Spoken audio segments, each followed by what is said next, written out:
Major tax relief for Hawaii residents and $1 billion going to Maui for their relief efforts. Just some of the headlines coming out of this last legislative session. A historic session indeed. We have House and Senate leadership to answer your questions and ours. Spotlight Now starts now. You're watching Spotlight Now with Ryan Kalei-Suji and Yunji Denise on Hawaii News Now. Have questions or comments for our guests? Join the conversation in our Facebook live stream. Spotlight Now, where Hawaii comes to talk. Well, aloha, thanks for tuning in here to Spotlight Now on Hawaii News Now. We have not one, but two guests joining us here this afternoon. Of course, Senate President Ron Kochi, as well as House Speaker Scott Saiki. Thank you both so much for joining us. We want to just start off talking about some of the things that we just briefly touched upon at the top of the broadcast of what many called a very successful legislative session. Speaker, we'll start with you. What are your impressions of how things went this session? So yeah, I think this was a great session. Although it didn't start off that way because there was a lot of uncertainty in January. We really weren't sure what the state finances were going to look like. We weren't sure what the cost of the Maui recovery was. There are a lot of unanswered questions, but I give a lot of credit to all of our colleagues in the House and the Senate who worked through all those questions, and we were able at the end to produce a solid state budget, provide income tax relief, address affordable housing, and a number of other issues. Yeah, $1 billion from Maui, $5 billion in tax relief. Senate President, what are your thoughts about how things went? Exactly what the speaker said. I had anticipated having revenue from the construction activity and insurance proceeds for all of the damage in Maui, and it took a lot longer than anticipated to start having building permits issued. So that gave me cause for great concern about where our revenue picture would be. But fortunately, it wound up being at a place where we could help Maui while not impacting any of the other residents in the state, the services, and in fact, could expand it, and a lot of it is due to the help of our congressional delegation and the amount of federal money that flowed into Maui that created economy, that helped our revenue picture, and then certainly offset what our commitment would have had to be to help the residents of Maui. I think going into this legislative session, there was a lot of questions about the budget, about how Maui would impact things overall. But as you said, things kind of looked a lot better towards the end of session than the beginning, so much so that the legislature decided to put away some money into the rainy day fund. I want to talk to you, Senate President, about that decision to put money into that, because we've spoken to the governor and he said that is one of the things that he is looking over to decide if the state does have enough money to allocate and put into the rainy day fund rather than using it right now. What were your thoughts overall about the importance of investing back into the rainy day fund this legislative session? Well, we're right where we were a year ago. Everybody said, what are you doing putting money in the rainy day fund? It's raining now.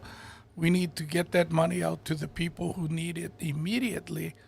And by the June report, the revenue picture was $1 billion short. On the collections, the governor took $500 million that we had put to the rainy day fund and $500 million from cash CIP, and balance the budget without affecting other services.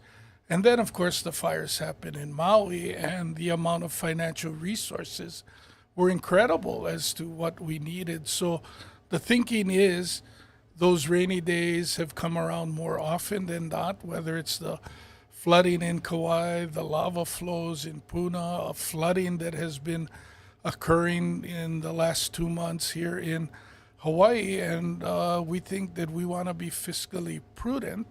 And then if we get through December and the projection is good, then we could have a budgeting process and consider all of the needs out there in the community, and it would be a much more transparent process in how to allocate some of those monies if they free up.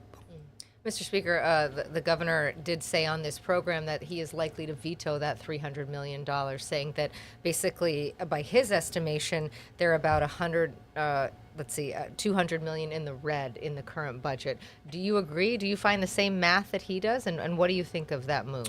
Well, it is the governor's prerogative to veto a bill or to veto an appropriation item. And, the way that the budgeting system is set up here is that the legislature approves the state budget and all of the appropriation measures. But after we adjourn our session, it's up to the governor to make sure everything is spent appropriately and that everything balances and that we don't run out of funds. So, but what I've told him is that the legislature's decision to allocate money for the rainy day fund is actually a tough decision because, as you know, there are so many more requests every year, and there are more requests that we don't fund during the session that we, and this year as well, we didn't fund a lot of requests, but instead chose to allocate those funds to the rainy day fund. So it's a decision that the governor should not take so lightly. If he does veto that measure, then I would hope that he is responsible about it and just taps it as a last resort, and not to just fund items that he was hoping that we would have funded to begin with. And Yunji, I would just say, not that I'm trying to lobby to be back, but the speaker and I could give you a much more definitive answer in the last week of June. It's either June 25th or 26th, where the governor has to give us a list of intent to veto items. And in early June, the council will come out with its latest reports. And so we were speculating that it would be prudent to put some away. The governor's projection is we may be short. After the council report, we will have better data to know just how short we are, if we are short, or would the more prudent thing be to put it in the rainy day fund? Well, if you want to come back, you're always welcome. Well, one of the other things that the governor has been advocating for over the last two sessions initially started off as a green fee. Then there was this proposed $25 check-in fee. This, of course, the governor saying going towards combating climate change, which would go to help some of the relief efforts that we obviously saw in Maui. Those measures have not been able to pass the legislative body through the process. Want to get your thoughts, and Senate President, we'll start with you. Your thoughts about this proposal by the governor and his push for some sort of fee that would go for climate change and just to resolve some of the climate issues. The same answer I've given every time I've been here. We're in agreement that we would ask the visitor to pay for impacts that they have on the environment. Currently, I've advocated that we do it through the park reservation system. It should be expanded, and we should use that reservation system to have links to locally produced products so that we could have the cottage industry, mom and pop, sharing in the visitors' spending activity when they come here to Hawaii. Every example of where it's going on and why we should do it is a nation. And their national government has that policy at the airport. It's not something we can do at the airport because we're a state. And federal money at airports can only be spent within a 1 or 2 mile radius of the airport, which doesn't allow us to do what we're doing. And so the mechanism of a hotel or somewhere else, every time you change a hotel, do you pay the fee? Is it a one-time fee? There are a lot of mechanics that just haven't been ironed out or explained. Obviously, the visitor industry is saying we pay GET, we pay real property taxes, we pay TAT, and then on top of that, we assess resort fees. So why are you adding to our particular bill to collect fees? If you're looking for it, then you should be more transparent about where you as the government would collect the fee. So again, I'm for expanding the reservation system and having fees collected that way. We're currently collecting about $16 million a year from Wainapanapa, Kokee, Diamond Head, and KA Beach. So do you agree with that, that these fees are better suited to be site-specific as opposed to assessed on that wider level? Yeah, for once, I agree with the Senate President that we should have a reservation type fee. So I mean, I feel that there is support for some kind of a fee at the legislature. It's just a matter of the mechanics, and as the president kind of alluded to, what kind of a fee is it? Where do you levy it? What is it spent on? I mean, those are some fundamental questions that need to be answered. Last year we did fund the development of a statewide park app through the land department.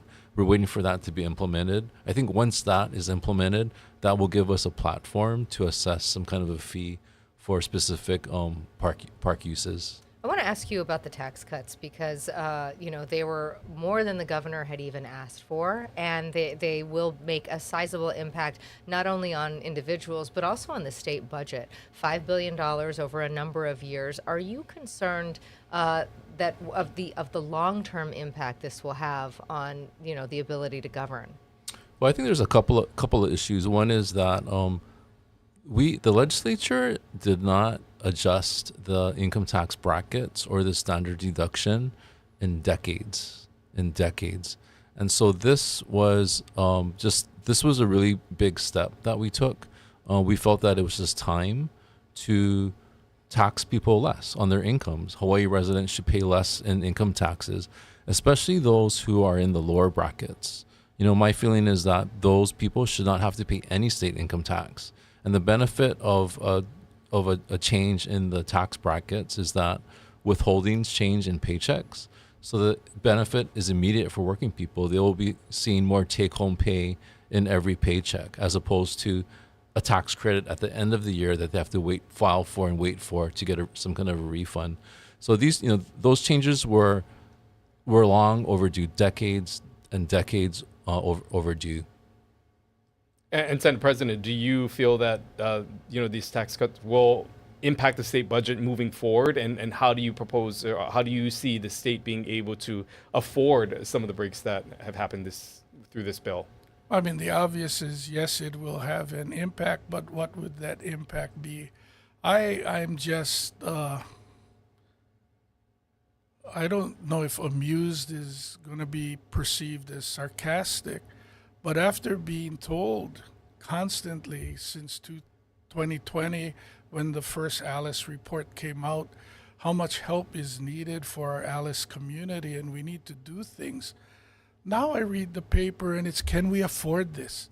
Instead of saying, boy, I'm glad they finally lived up to the commitment. They've read all of the reports. They understand how it is out there. They get how much help is needed.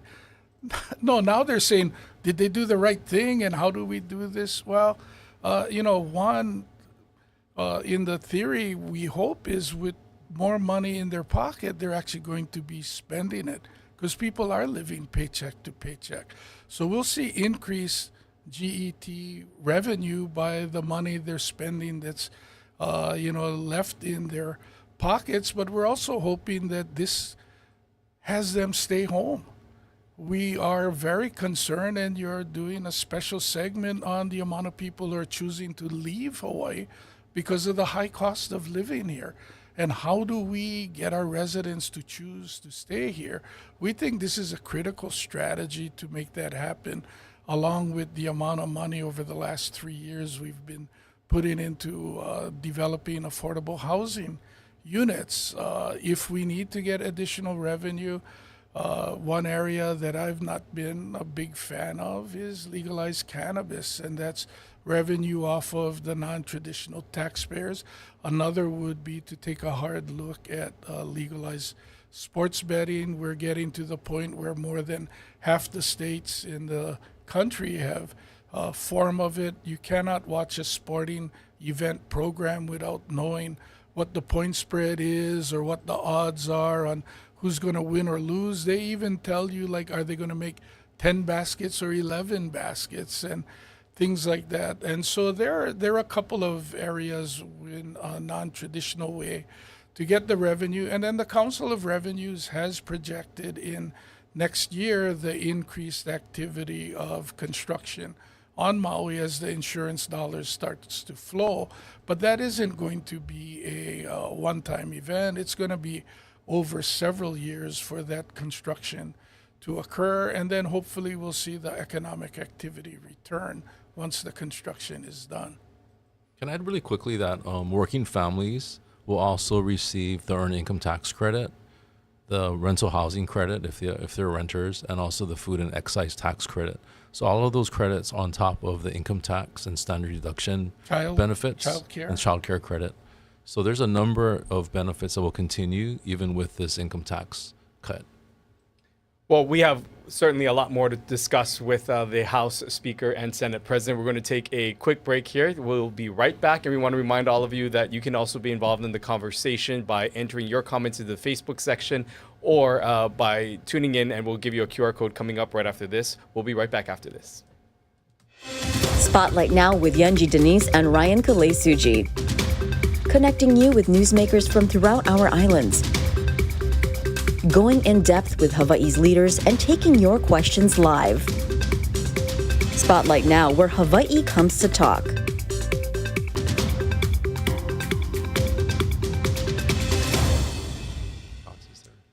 Well, we also, as we said, mentioned that if you want to ask questions for the Senate President or House Speaker, you can always scan this QR code located at the bottom of your screen, and we will continue to track in the comments as they come in throughout the show.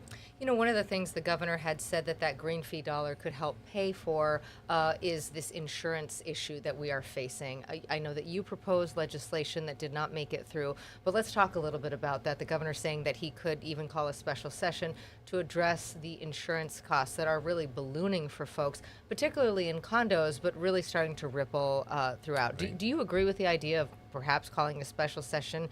And tell us a little bit about what you proposed and why you think it didn't make it. So the governor is considering a special session, but in the meantime, I believe he will form a working group to assess what's happening over the summer. So we should kind of play that out first. Although, we know, the Senate President knows as well, because last time we were here, we mentioned property insurance, and we know that this is a growing problem that is going beyond condo buildings. It is now impacting wooden townhomes. And, basically what's happening is this is the effect of climate change and the natural disasters that result from climate change. It is not just happening in Hawaii. This is happening throughout the United States. And in fact, it probably began in the other states before it really reached Hawaii. But what we're seeing now is, especially in condominium buildings, is condos that are not fully insured when it comes to property insurance. They're hurricane insurance. And there's a couple of reasons why insurance is increasing. It's because of hurricane risk, natural disaster risk, water pipes, especially water pipes in condo buildings. So this is having an exponential impact, coupled with one or two insurers that are either not renewing policies or limiting the amount of coverage under their policies. So, we've been working on this for the past 4 months during the legislative session, and we did have a proposal to provide seed money, a loan, to two existing state funds that do provide property insurance, the Hurricane Relief Fund and the Hawaii Property Insurance Association. And the intent was to provide seed money so that these two funds, these two entities, could go out and purchase reinsurance, and then make that reinsurance available to condo buildings or other kinds of residences that are underinsured. The bill unfortunately did die in the last days of the session, but it was meant to provide stopgap temporary coverage insurance coverage for underinsured buildings. Senate President, do you think that this is an issue that warrants a special session, that it is that severe or important of a topic where you're going to have to call lawmakers back to session? I think that we are open to the idea. We need to take an assessment of, how bad the problem is, and then is there a plan between the governor, the House, and the Senate that we could agree on that would fix the problem if we came back? At the time that the bill was going through the legislature this past session, if you look at the drafts, essentially, as the speaker indicated, it was a stopgap or stepping in to fill a void, but there was recognition that you could not sell anything from the state that was less than what was being provided for in the private marketplace. If, in fact, the expectation is the state will be able to come in and fund a plan that will go under what is currently being charged in the market, then the liability that the state would undertake as self-insuring would be a significant number, and the amount of money that we would have to raise would make that $5 billion tax relief plan by 2030 seem like pocket change. What is your concern? I mean, do you think that there is a way out of this given the enormous costs that you're referencing? Well, there is no way out of this to be much cheaper because the hazard risks are expensive. I think that, the expectation that the special session would come in and result in a lower premium may be giving false hope out to the people here. How can we stabilize it? How can we find a financially sustainable plan that works for the state government as well as the homeowners? And how do you keep in the private insurers? Otherwise, people may be left to go to, I forget the legal term, but these secondary or outside, like Lloyd's of London, where I'm told you could see 25 or 50x of premiums on how they insure the uninsurable items. I just remember athletes like going into their senior year of college as big prospects would buy these policies. So if they got injured, it would insure a certain income that they would have earned if they're healthy. But those are some of those secondary market sellers that you might have to go to, and that is very expensive. Surplus lines. Surplus lines. So can I just explain something? Because the proposal was really to continue the two existing funds that I mentioned, the two existing programs, HHRF and HPIA, and both of those funds those funds were created in the aftermath of natural disasters in Hawaii. So one was created after Hurricane Iniki. The second was created after the eruption at Kilauea. And in both of those situations, property insurance became unavailable throughout the state. And so that's why those funds were created to help stabilize what was happening. The way that this would work is that we would provide seed money, a loan, to these two funds. And the proposal was $10 million per fund for a total of $20 million. Those funds would do what they've already been doing, which is they would take that money, purchase reinsurance, and then sell insurance to the condos or the townhomes that are in need. So they would basically be selling insurance policies to these condos. The condos would pay premiums in effect. So it's not free money. The condos would have to pay a premium, which is as they do with other private insurers. They'll pay a premium. The premium money would go back into the fund. These two funds circulate, could be used to buy more insurance, and then and accommodate other buildings. So it's not a bailout. It's not free money. It was meant to be a revolving fund that is going to be replenished with money that's paid for in premiums by the condo buildings. But anything we do would have a cost, and it's just, can we find a more cost-effective way? And if we can, then we certainly want to do that. When we talked last January, when Speaker and I were here before we got on the air, I had already said it's the condos now, but it will eventually carry over to single-family homes and affect everybody here. The Speaker was telling me before we came on, it's now affecting wood-structured townhouses. So it is moving past the condo market, and so whether it's a special session now or the work of the task force to be ready by next session, this is going to be a front and center issue between now and when the legislature opens next January. You know, one of the things that the governor said when we spoke to him about this issue, and again, the reason why he advocated for this climate impact fee was not only to address some of the needs as climate change happens, but also because of this insurance issue. One of the ideas that he floated here was using the interest that is made on the rainy day fund and using that as a separate sort of fund that would go towards these types of issues. Basically, the interest that is made off of the rainy day fund would go and help to provide some financial assistance and help to fund some of these efforts. Have you spoken to the governor about this and your just general thoughts about doing something that specific as part of the rainy day fund?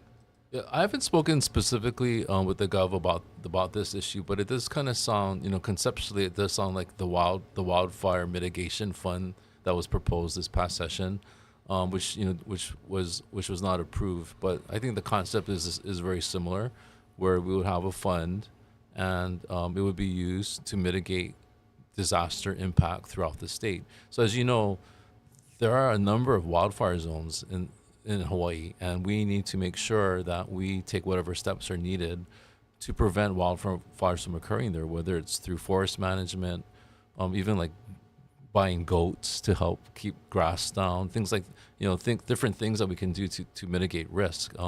So I think conceptually I agree with the governor that we need to be very proactive, just as condominium buildings have to be proactive in how they repair and maintain their buildings. We have to do the same with state land that poses a risk to people and to their homes.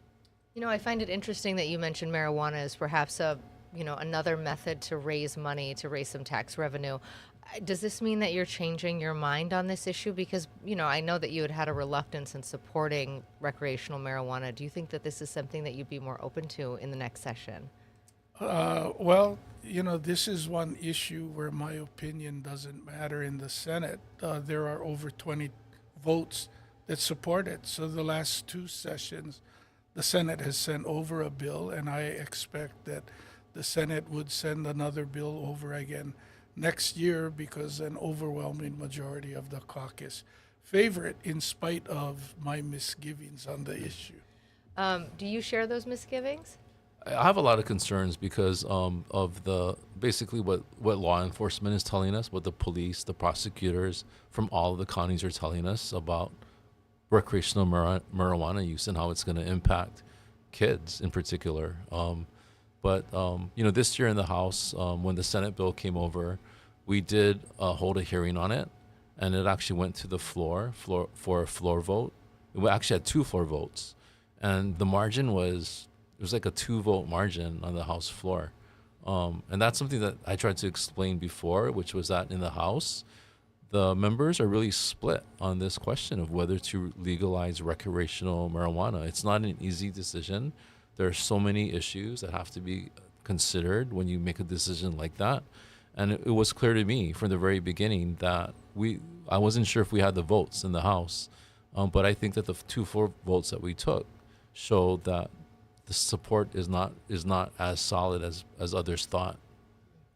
And again, I feel like I'm speaking on behalf of the governor here, but that news actually broke here on the show when the House took that vote in that committee where it ultimately died, and we were the ones who informed the governor about it live here on the show. One of the things that he had addressed and maybe teed up was potentially changing the current laws and the bylaws within the Department of Health for medicinal marijuana purposes and making it easier for people to apply for a medical marijuana card, thus giving more opportunities and people to get and have availability for marijuana through this medical marijuana route that has already been established. What are your thoughts on something like that within a rule change within the Department of Health rather than going through this legislative process?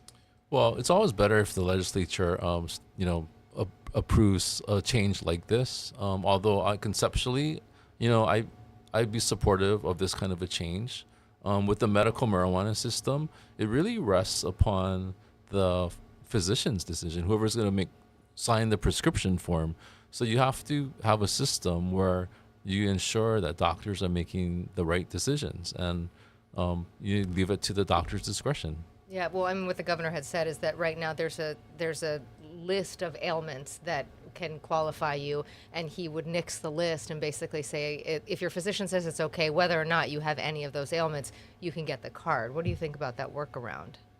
I didn't know it was that hard to get a card with the list, but I think we're talking about, again, two different things here. So for those cancer survivors who, through the use of marijuana, were able to get pain management and also appetite to eat, which they did not have before that. This is critically important medicinally. So I'm all for people who need that help to get it. But having been here when we passed the medical marijuana for the big conversation was, this is medicine. It should be taxed as a medical product. It is not recreational, and it should not have a sin tax, which was significantly higher. And so you may have more access. You're not going to generate a significant amount of revenue by making it more easily accessible, because this is still for a medical use, not a recreational use. A recreational bill would in fact have a whole different taxation, stance, because it now is not going to be for medical use. Another area that many will consider a win this last legislative session was in the arena of agriculture. There seems to be a lot of headlines coming through right now about invasive species and the impact that it is having on communities, not only in the neighbor island, but we're also seeing it here. Your thoughts overall on just some of the efforts that the legislature did this last session to help combat this invasive species problem, which is becoming more and more prevalent in our communities? Besides Senator Gabbard, the ag chair, two farmers, Senator Richards, who's a veterinarian and rancher, and Senator Decoit, whose family farms on Molokai, they were instrumental in helping push these issues with the outbreak of little fire ants out in the Waimanalo or windward side. Senators Lee and Kehokalole were also champions, and when they saw what was happening in their communities, everybody stepped forward along, obviously, with their House counterparts. It takes the two of us to push something through. And then what helped, I guess, give it a turbo boost at the end to get it over the finish line is when somebody wanted to make a donation to help the Punahou Carnival and Punahou students raise money. And then they sent plants that had little fire ants. And we need to be better at that. We need to have better actors in our community. And the fact that they could have those plants there and then thought it was okay to give that, for the plant sale at the Punahou Carnival, I think helped underscore how important this work was and why we needed to commit those funds in this area. We also approved a couple of other bills that were overdue. They have been worked on for probably 1 or 2 decades. So these were the macadamia nut labeling bill and the Kona coffee labeling bill. And it sounds simple, but it's really a very complicated law, and it's a very complicated process of how you label these kinds of products. But our chairs worked really hard on these 2 measures, and they were able to get them over the finish line. And it's going to help. It's basically, the bottom line is it's going to help Hawaii farmers. I want to ask you both about campaign finance laws and if more restrictions, if you think they are needed. Civil Beat and the New York Times did this, pretty big investigation and found that 1 out of every $5 that is contributed to a politician is then, is affiliated with someone who is getting contracts from the state.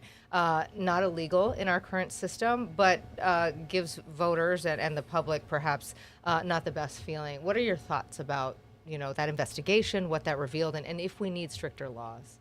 Well, the bottom line for me is that there's always room for improvement. And I have to say that, I think most elected officials just do not like to raise funds for their campaigns. It's kind of like sign waving. You don't really like to sign wave. It's really difficult to ask people for money as well. But I think that we did make strides over the past couple of years with finance new finance laws, also strengthening our current finance laws. The other thing to remember is that our state constitution does require the state to run a partial public financing program. So that has been on the books since 1978, and it is a program that we also fund every 2 years for candidates. There are some built-in limitations to what the state can do when it comes to campaign finance, and these limitations are set by the federal government. They're basically set by the United States Supreme Court. So one is that, and I don't agree with these rules, but I need to mention them. The first is that we cannot limit the total amount of money that someone spends on a campaign. That is a federal rule. It's a constitutional rule. The second is that corporations can contribute to candidates. Again, that is a U.S. Supreme Court ruling. And the third is that PACs are lawful. PACs are legal. That again is a Supreme Court ruling. So we're having to deal with these limitations as well whenever we consider campaign finance laws at the state level. What are your thoughts? Is the current system working?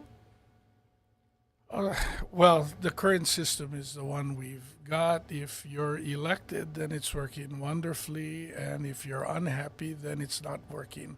It's broken and it needs to be changed. I think from the Senate perspective, though, we have supported the quote-unquote clean elections bill or publicly financed elections. With the uncertainty of Maui, we had put a effective date to begin in the 28 elections, and we had zeroed out the money because we didn't know what may be necessary. The campaign Spending Commission raised concerns about the bill because of the amount of employees they would need and financial resources to run such a program. I'm confident that we will now have a better handle on where the financial picture is, maybe fill in some of those blanks, and it's my hope that the Senate will again pass a clean elections bill, which seems to be at the top of the list of those asking for a change to how the system works. And it's something that we unanimously supported last time, and so I think we'll support it in the next session. As we wrap up here, we don't have much time left, but I just wanted to address and just get your thoughts and your message to those out there, those voters, your constituents out there who may be skeptical about the legislative process and also some of the things that we're seeing with some of the corruption that has happened in the past with public officials. How do you continue to earn that trust back from the community and your message overall to the public out there about the work that's happening at the Capitol? Senate President, I'll start with you. I'm not running in this election, so no. I continue hopefully to meet with the residents of Kauai, and whether it's through our grant and aid process to help the nonprofits doing great work in our community, helping improve pre-K, K through 12 education. A lot of the things we've done in the last 2 years to help the Alice families and putting money back into our residents' pockets. I think that it takes 3 to 5 years to get affordable housing projects built. So we're going to start seeing the actual construction of the affordable housing investment that we've been making for the last several years. And hopefully that will help regain the trust or belief that we are working on the behalf of our constituents. Yeah, and we know that you are running this cycle. So your final message today. So when I look at my 50 colleagues in the House, I see, in each one of them, there's a common trait, some common traits. They are all hardworking. They're well-intentioned. They care about their communities and their state. And, given that, I think it's really important for us to convey that to the public that, hey, we're working hard to try to change things and make things better in our state. And that comes down to not just individual behavior, but our behavior as a whole, as a House body, and what we decide and how we decide things. I think that's really important to instill confidence in the process. Hey, we thank you both for being here. We'll have to check our calendars and see if we'll have you back before the next session. On the other side of this break, Lynn Kawano will join us. She has a new special coming out about being priced out of paradise, folks who have left Hawaii for the continent. You're watching Spotlight Now. We'll be right back after this.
Welcome back to Spotlight Now. We are going to shift gears at this point in time and talk about a upcoming special that's going to be airing on KGMB this Thursday. It's titled Price Out of Paradise, where we focus in on some of the families that have been forced to leave Hawaii because of the cost of living. Yeah, we all know this anecdotally, but Lynn Kawano, investigative reporter here at Hawaii News Now, did a real deep dive to find out what's driving this exodus out of the islands, and she's joining us here now live. You know, Lynn, we know that people love the Ninth Island. They go there for vacation, but you found folks who are leaving for different reasons and making that a one-way ticket. Tell us about it. Yeah, we all love going to Vegas and gambling at the California Hotel and all of that. But some people, they go there and they see opportunities. And it's hard to blame them, right? We all love saying lucky we live Hawaii and we love being here with our family and friends. But for some people, it's becoming incredibly difficult to do that. So we did plan a trip out to Las Vegas, and we did speak with a lot of these former Hawaii residents who are now Vegas residents. And as sad as it is, it's pretty interesting to see they go there with one attitude, thinking, you know, they'll just be able to afford a house, afford more groceries. And they really tell me that they're thriving there, especially small business owners. So take a look. I have some clips for you to watch. I'm working on a lepo'o with orchid and tea leaf. Kanani Delgado works at Leilani's Attic, after moving her family in 2017. It was difficult for my husband and I. We had just had 2 kids and our 2-bedroom apartment. We just weren't making enough money to survive. Delgado had a hard time adjusting at first until she was offered a job at the store along with her husband and sister. Leilani's attic is known for providing lei for celebrations in Vegas and across the country. The store also sells 50th state snacks and nostalgic collectibles, a hit with transplants. For real, it's for real, dude. Yes, yeah. It came in Friday. Leilani's attic opened about 6 years ago. Owner Tyson Camarao saw an opportunity to serve those with island connections. Your lifestyle changes, what you're able to do, what you're able to experience. You know, back home it's like, okay, we're going to go to the beach. You know, it's free. It's something that we can always do for free, and we'll be ohana together at the beach. But here it's like, you know, we can experience, my kids can go experience all kinds of other things because we do have the funds to go do that kind of stuff. Everybody wants their kids to have a better life than they did. So yeah, when we moved here, it was like, my kids are thriving here. They're doing so well. Thriving is a word Rocky Kiuna uses to describe his Spring Valley, Nevada business too. Grinds to the Max was a food truck in Kapolei. It was doing well, but Kiuna and his family knew a brick and mortar restaurant in a pricey place like Oahu was out of reach. We did a trip up here on vacation and then we loved it. We drove around, we came up again, then we went back home, sold everything. His wife works at the restaurant along with their 3 kids.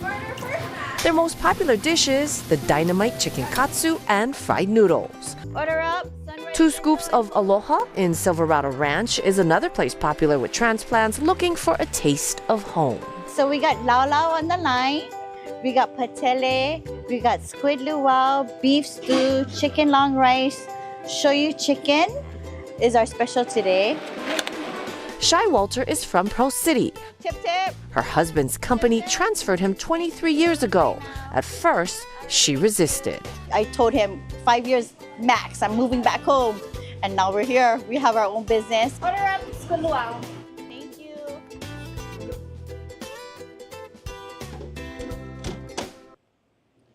Well, you heard from her. She thought it was going to be 5 years, and she's still there. Probably something that you've heard often during these interviews. What has been just the general comment from those people who go in there thinking maybe to the mainland that this is going to be temporary, but now find themselves there for a longer period of time? A lot of them did that. They said, you know, we're just going to go try this out. We're going to see how we can do this business, this food truck, whatever, see what we can make, you know, and if life is easier up there. And they just don't want to come back. A lot of them tell me they just have no plans to come back. They miss their families, they miss the beach. But really, it's hard to argue with success. Their kids are thriving. You know, you can get a house there that's 3 times as big for a third of the price. Here, they'd have to live with their grandparents. They had to live with their parents to make ends meet. So it's hard to see why they would give all of that up. Yeah, and walking inside that shop, it looks like being right here at home. It is. And the customer base, all from Hawaii. When we would stop and talk to them, you know, they would say, oh, I'm from Pearl City. I'm from Kalaheo, Kauai. I'm from Waimea. You know, it's very easy to see why they flock together. And they find a very strong community, a very strong base while they're out there. Now, let me ask you this. Is it just cost of living? Is that the exclusive reason that sort of drove them out of Hawaii? The ones who have been there for a long time and the ones who have small businesses, absolutely, cost of living, cost to do business was what drove them over there. But now we're seeing more people in recent years leave because their loved ones left. You know, and some people I spoke with said, you know, my daughter moved here, so now I want to move here.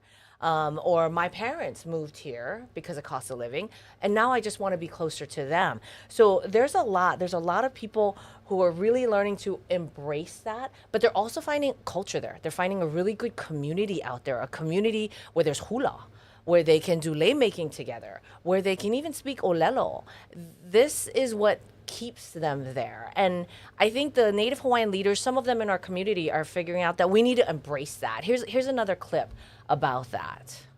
You just got to look at the opportunity that it presents. Kuhil Lewis, Chief Executive Officer of the Council for Native Hawaiian Advancement, calls them ambassadors, people who can spread the aloha. Having assets all over the United States is very powerful. We have Hawaiians Native Hawaiians in all 50 states in big numbers.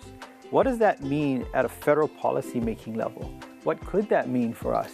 CNHA hopes the next generation will someday answer a calling to return home and be part of their Native community again. But for that to happen, opportunities will have to open up and housing costs will have to come down.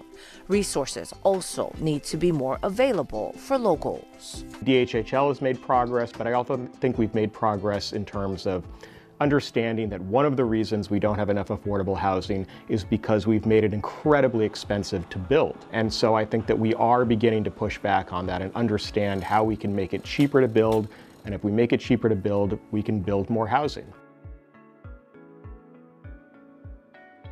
And we're hearing more and more about just the importance of, just what we're seeing with the Native Hawaiian community as well, their presence being felt in Las Vegas, so much so that CNHA had their conference there in Vegas recently. I'm wondering if you can just share a little bit more with your conversation with Kuhio about the importance of recognizing the Native Hawaiian community there and why they made that decision to have the conference in Vegas and the significance overall that shows and highlights about this issue. There are more Native Hawaiians living outside Hawaii than there are in Hawaii. And, Kuhio Lewis says it. There are Native Hawaiians in 50 states, in all 50 states. And how he sees it is an out-of-the-box way, right? Let's make them ambassadors for us. Let's help them with policy. Maybe they can help us and educate people on the mainland about us and our needs and how it can help us. It is very much a different way of looking at it because you can't stop them from leaving. You cannot stop people from leaving at this point. So what can you do to make it benefit the Native Hawaiian community as a whole? I think it was a very outside the box way of thinking about it. And I think he's right. You can't turn these people around. You can't make them come back. So let's embrace that change and let's see how we can help everybody because of that. It's interesting. You talked to a lot of people and did a lot of work for this special, but you didn't interview any politicians for this piece. Why is that? I did that on purpose, Yunji, and I really we've heard from the lawmakers, we've heard from elected leaders. Just earlier in the show, we're talking about housing, we're talking about a lot of issues. And I wanted to kind of get somebody from the outside in, so not just the residents, but also Colin Moore, public policy expert, Kuhio Lewis, CNHA, to try to give us a different perspective on it. Not that elected leaders don't have a good position on this, but we know they've been working for affordable housing for many years. And this was more, are they doing a good job? Are we heading in the right direction? And that's what I really wanted to get for this particular piece. Beyond just obviously the cost of living, we are also just seeing how businesses are having a hard time with staffing issues here locally. Many businesses are having to shut down just because they can't afford to keep people coming in, just with the amount of exodus that we're seeing in the job market. What have you learned through doing this research and interviewing those who have left because of jobs? What did you learn through this process that we can expect to see in this special? Yeah, it's really sad, right? We always want to go to our favorite place to eat, and sometimes it's closed because they don't have enough workers. And that's not a unique problem to Hawaii, but I think we are feeling it more because of the exodus, the net migration that we're seeing, more people leaving than coming in. That really hurts businesses, all kinds of businesses. But we're especially seeing it in the healthcare field. You've tried to get a doctor for your parents or somebody, and you have to wait 3 months. That just recently happened to me. And it really is a problem. It's a healthcare crisis. You have the governor on here all the time, a doctor, and he knows the crisis of keeping people, not just doctors, nurses, physical therapists, all of the people in the healthcare system. If we don't keep them here, we all suffer as a whole, our entire community. So part of this is also some of the solutions and some of the things that have recently been offered to keep those people here. Take a look. Eludriza Tabisola Nuesca is a nurse practitioner at Kapiolani Medical Center. She had $100,000 in student loans. The HELP plan is now paying down $25,000 per year as long as she continues to work in Hawaii. Prior to getting approved with HELP in December, she talked about moving the family to Texas. I've always told my husband it's time to move. We got to go. It's too expensive here. $100,000, like you go in to pay it, and it's like not even budging. This is a list of healthcare professionals who could qualify for loan repayment through HELP. That's because all of these are needed to keep Hawaii's population healthy.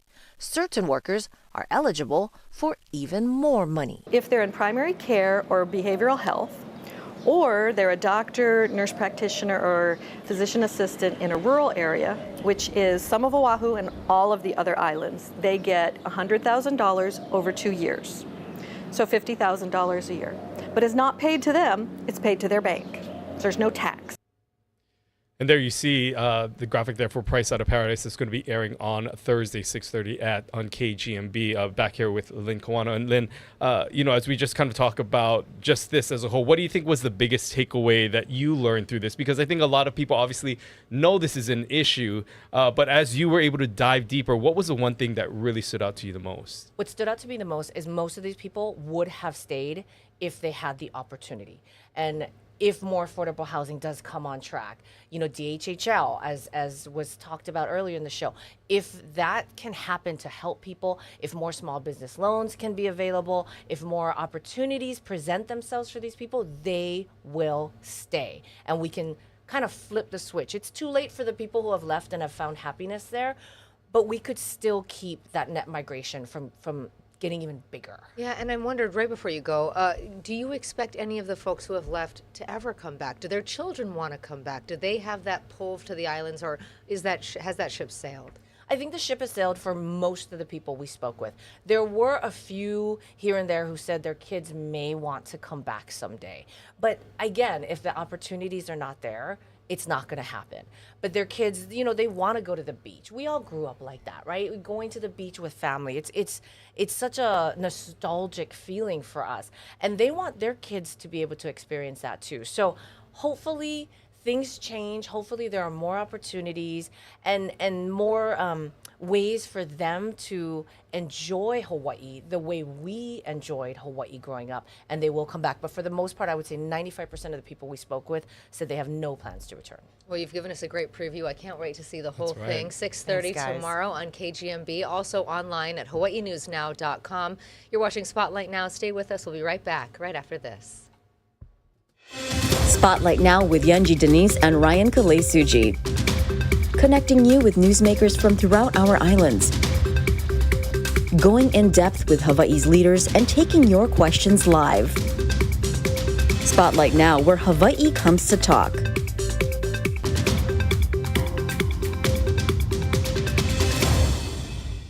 One interesting conversation there with Lynn Kawano. We really encourage all of you to watch that on Thursday, and really ties into some of the things that we had talked with our first two guests, with the House Speaker and Senate President, about the cost of living. And they noted that one of the things that they were proud of this legislative session were those tax cuts that they felt were necessary and long overdue. Yeah, and I thought it was so interesting that the Senate President said, we're kind of damned if we do and damned if we don't. You said you needed more money, so we gave it to you, and now we're getting criticized because we gave more money. And they said, yes, there are mechanisms that they have to balance the budget in years to come. And he even floated the idea of sports betting or marijuana, legalizing that to help pay for some of that.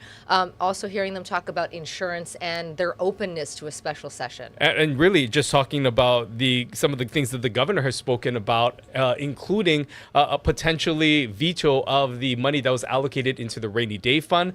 You heard a little pushback by both of them saying that they're okay with it, but they just encourage the governor to be smart about his decisions and really justifying some of those decisions that have to be made. Yeah, interesting conversation with them as always. We might have them back sooner than later to talk about once that veto list comes out. Next week, Ryan, you've got a great show coming up. That's right. We're going to be talking about businesses and doing business in Hawaii, as well as a special event that happened in New York last month. Be sure to tune in next week for a special edition of Spotlight Now. Thanks for tuning in. We'll see you right back here next week.